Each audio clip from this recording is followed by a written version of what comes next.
Hello guys, this week I am really excited to introduce you to two of my best friends, Rocco the Shetland Pony and Cowboy the Jack Terrier.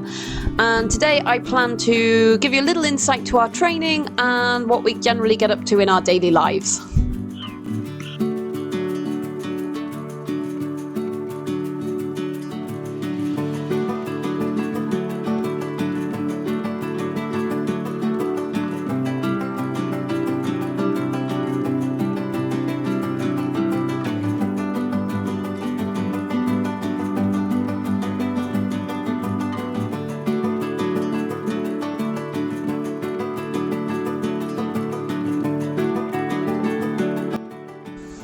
So, just to tell you a little bit about them, Rocco is a 20-year-old Shetland pony. I've had him all his life. He was a rescue pony, and he's a little bit of a Mr. Multitasker. So he is trick trained and he knows how to do liberty, and he also works part-time in a riding school because he's great with kids and he really enjoys it, and it just gives him that little bit of exercise and something different to do. Don't bite my head. Don't eat my hair. Cowboy is my 2-year-old Jack, which is a Jack Russell Terrier crossed with a Patterdale Terrier. He's living up to his namesake because he absolutely loves the horses. He's really good at helping us with the shavings beds, he eats carrots, and any opportunity he gets he will give the horses a kiss on the face. And he's just generally all round a wonderful dog once you get to know him, because he can be quite shy and timid for people that he doesn't know, but once he gets to know them he's absolutely fabulous.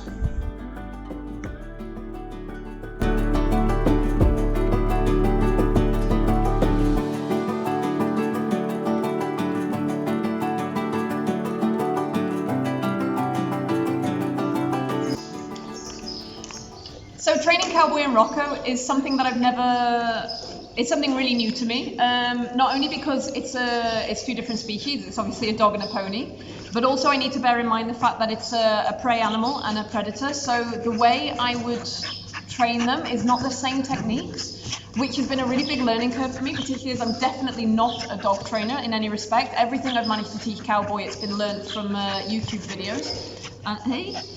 Been learned from YouTube videos. And the internet, from Facebook and so on, and it was never actually my intention to train Cowboy to be a trick dog. I just wanted a hiking buddy when I originally bought him. Hello. But when he was a puppy, he was quite, I don't want to say he was aggressive, but he wasn't very confident, and with this he was showing signs of aggression. So I decided to try and put him in a bit of focus and give him a job to do, and with this, which I managed to prove to do, it gave him a bit more self-confidence and a bit more self-esteem. So he's turned into a cracking dog now, and how they came to be working together was just purely by accident. I just saw they had a really good natural relationship, and I've just been working with it. Rox has been trick trained for years. I've had Rocco since I was 15 years old, so he's 20 years old now. Yes. So he really knows his job. I've got nothing, and I don't want to teach Rocco anything new now, particularly lazy. Hey baby. Yeah, but they work really well together. They're really natural together. Rocco tends to tolerate Cowboy. Cowboy absolutely loves Rocco. And we'll just see where we go with it. I've got no big hopes, dreams or aspirations for them. It's just for fun what we're doing, and if we manage to hit the stage eventually, we did a little bit in Cavalier Park, but if we manage to hit a real stage eventually, amazing. But if we don't, it's not a problem. I'm just enjoying spending all my time with them and just playing with them, and it's a nice way to get to know each other. So that's about it. I'll try to explain a little bit of my training techniques through this video, and we'll see how we go.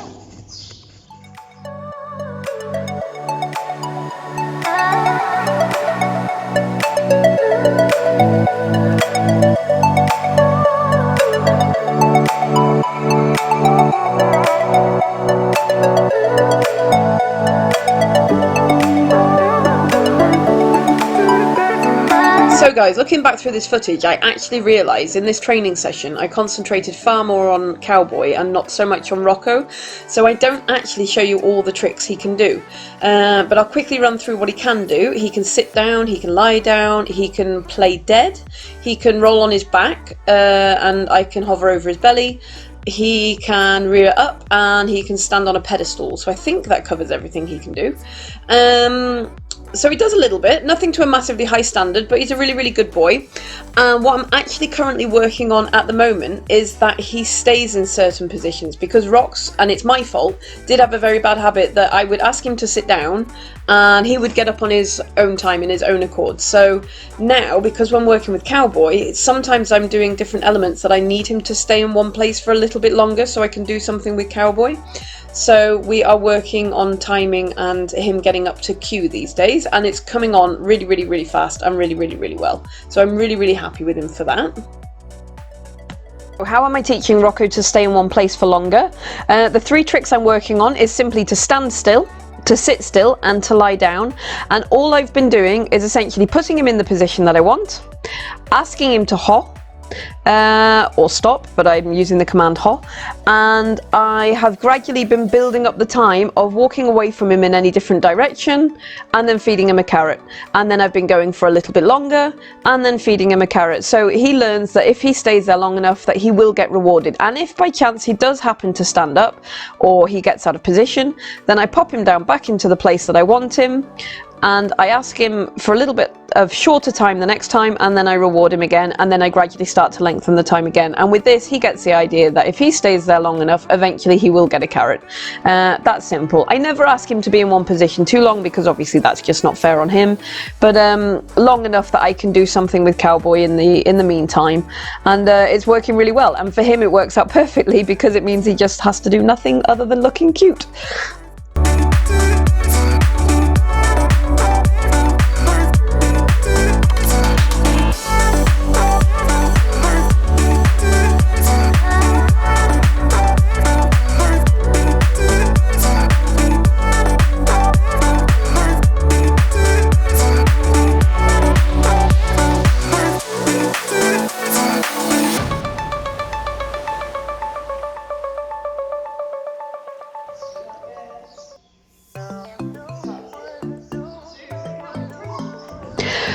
Let's talk a little bit about the training of Cowboy. Now, as I said earlier, I am in no circumstance am I a dog trainer at all. Everything I've taught Cowboy, I've managed to learn from YouTube and an app called PUPPR. In fact, I'll leave some links below for those of you that want to try. I really, really recommend it, even if you just want to do it just I don't know, for Instagram, or you want to build up the relationship with your dog more importantly.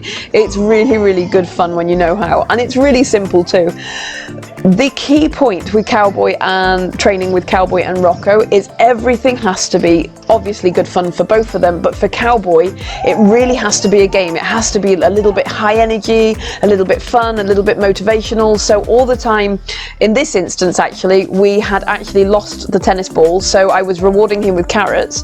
I think he spent a little bit too much time with the horses, but I was rewarding him with carrots. But a lot of the times I'm rewarding him by throwing the ball. We're running around a lot together, you know, a lot of praise, everything really, really celebratory and high energy with him. And this way he's always got a big smile on his face and he just wants to do more, and he never wants the session to stop, and it's really, really good fun to work with him. Rocco I owe a huge thank you to, because he's so patient. He's such a quiet little chap, and to have this crazy little puppy running around, jumping on top of him and doing all the things that he's doing, he's absolutely fabulous. So I really am appreciative of little old Rox there, because without him we couldn't be doing this together. And I think Rocco just actually enjoys the family time that we've got. So so it is working both ways. But yeah, I'm really, really grateful for my old pony. And Cowboy, oh, what can I say? He's just so much fun.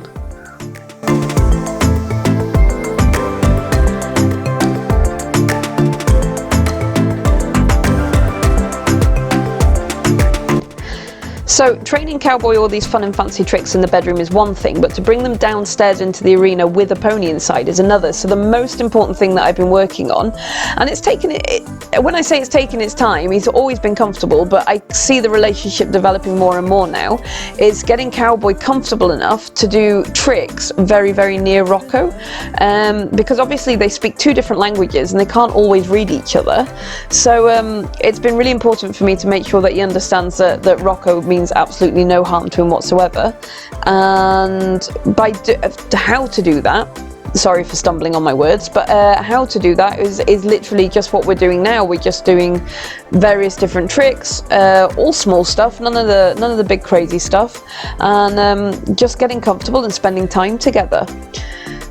Another thing I do that I think is good fun and really important is Cowboy's trained totally to hand signals, voice also, but more so hand signals. So for example, I use my index finger for sit, I'll stick up two fingers for sit pretty, and I'll point to the ground for lie down, just 3 examples. And another important factor that I always make sure that I try to do is I will use the word yes, so a little bit like clicker training. When Cowboy gives me the answer that I'm after, then I will use the word yes to confirm that that was what I wanted, and then I will reward him also. So like I really try to make it, or like I really try to emphasize to have a really good, clean, clear communication with both of them, and this way it saves a lot of confusion and I get results a lot faster for it, I think. But yeah, generally I think just the 3 of us working quietly together little bit by little bit, of course everything just becomes bigger and stronger faster. So that I think is pretty much summing up how I train him.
So that's all from us for now, guys. If you liked Rocco and Cowboy, please remember to give them a big thumbs up. Any thoughts, questions or comments, please remember to leave them in the comments box below, and I post a new video on my life as an equestrian artist every Thursday, so please remember to hit that subscribe button.